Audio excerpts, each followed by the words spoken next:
Review paradigma pemrograman prosedural bagian keempat, masih bersama saya Wika Danar Sunindyo.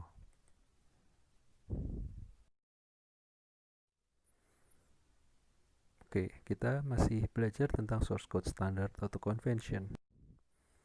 Pada kesempatan ini kita akan belajar menulis komentar yang baik. Jadi sebagai konvensi atau kesepakatan bersama, komentar wajib dilakukan dalam suatu program. Misalnya identitas dan tanggal, kemudian spesifikasi program, serta spesifikasi fungsi dan prosedur. Kita juga bisa menuliskan komentar untuk hal-hal yang penting. Tapi yang perlu diingat bahwa komentar itu jangan terlalu berlebihan, sehingga teks isinya hanya komentar. Berikutnya adalah nama-nama yang baik serta meaningful atau berarti. Jadi di sini kita perlu untuk menggunakan satu nama untuk satu buah keperluan saja. Jangan menggunakan variabel atau subprogram dengan nama yang sama untuk keperluan yang berbeda. Kemudian gunakan nama yang memang menggambarkan hal yang direpresentasikan. Hindari menggunakan nama yang membingungkan atau tidak merepresentasikan apapun. Ya, misalnya contoh di bawah prosedur analisis, kemudian ada variabel tidak jelas NNMSPD, kemudian ada variabel aku cinta kamu, itu tidak jelas.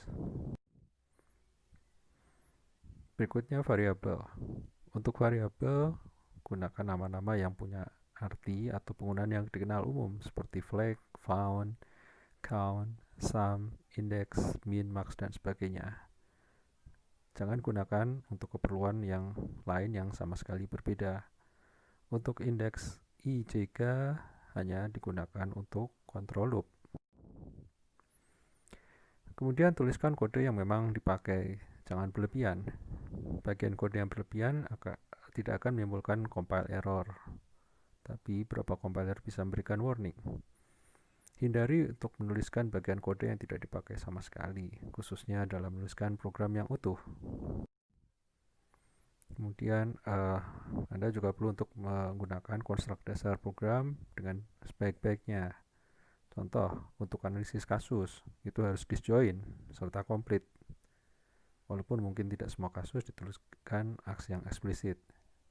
Jadi kita tahu kapan menggunakan if then else, kapan menggunakan depend on, dan sebagainya.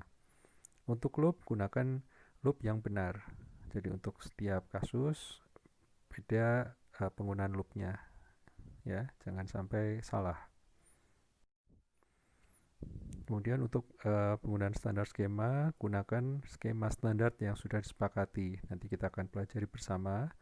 Jadi ada beberapa macam skema dasar dan standar yang digunakan di sini, antara lain seperti skema proses validasi, skema pengulangan, kemudian skema pemrosesan array, dan skema pemrosesan file I/O. Selamat belajar.